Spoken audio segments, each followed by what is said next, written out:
Play is learning.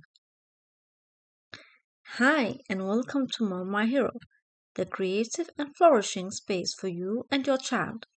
The approach is play is learning, and the key competence is in creating new ideas. Today, I want to talk about why the approach is play is learning. Originally, it comes from what Doman had to say about play, and later it was confirmed by Neufeld. Doman said that learning for tiny children is a surviving mechanism. Children perceive learning as play, and that aren't interesting when it has no learning value. Neufeld describes play as a condition for achieving effective learning, that children by nature learn best through play, and that they unfold their play best in the strong relation. To dig deeper in play is learning, I will refer to the book Rest, Play, Grow, Making Sense of Preschoolers, written by Deborah McNamara and based on Goran Neufeld's work. First and foremost, play is the place where children express their true self and develop towards becoming themselves as independent individuals. At its best, play gives them space for their will, urges, desires, curiosity, intentions, initiatives, hopes, expressions, and personal opinions. Next, our children develop emotionally in play in various ways. The play works for them and gives them the opportunity to express their deep feelings. In play, the children's brain works to release and understand emotional content and thus helps to create balance in the emotional system.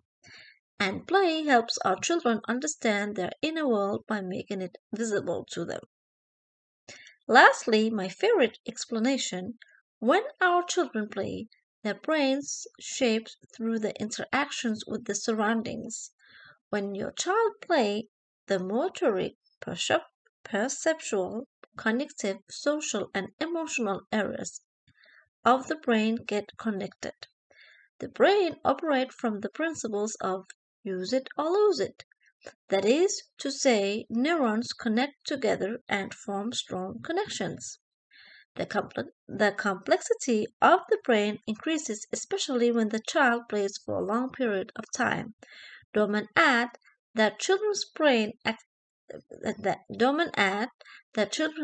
activity is at its highest at birth and get decreased to the half at the 3 years of age and decreases further to the half at the 6 years of age. The neurons that don't get used shrinks and dies. But what exactly is play? How can we know if our children are playing right? In the book, there is an illustration of the real play, and it describes it as a spontaneous activity that doesn't happen by command and which is characterized by freedom, joy, and curiosity. Play is not work, not reality, and expressive and investigative. So, what is meant by not work, not reality, and expressive and investigative? Let's start with non-work. You see, work is characterized by goals, performance, and expectations, and play is characterized by focusing on the activity itself, and it is associated with imagination, joy, and discovery. The same activity can change from play to work from one moment to the next. When your child sits immersed and draw, the play turns into work when you suggest the drawing should look a certain way. At that moment, your child focuses on the result rather than the activity itself. Drawing. Non-reality means play should be lived outside of the everyday reality. It is consequence and risk-free. Our children use their inner world to create a new reality through pretending. Play is for the rehearsal of life to take place without the consequences of it.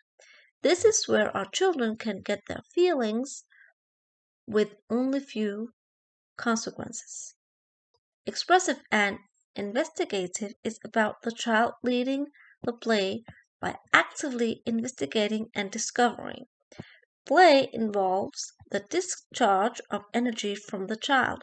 When our children play with a game console, they are not playing because they are being controlled from the outside. The same applies to the other kinds of games with instructions.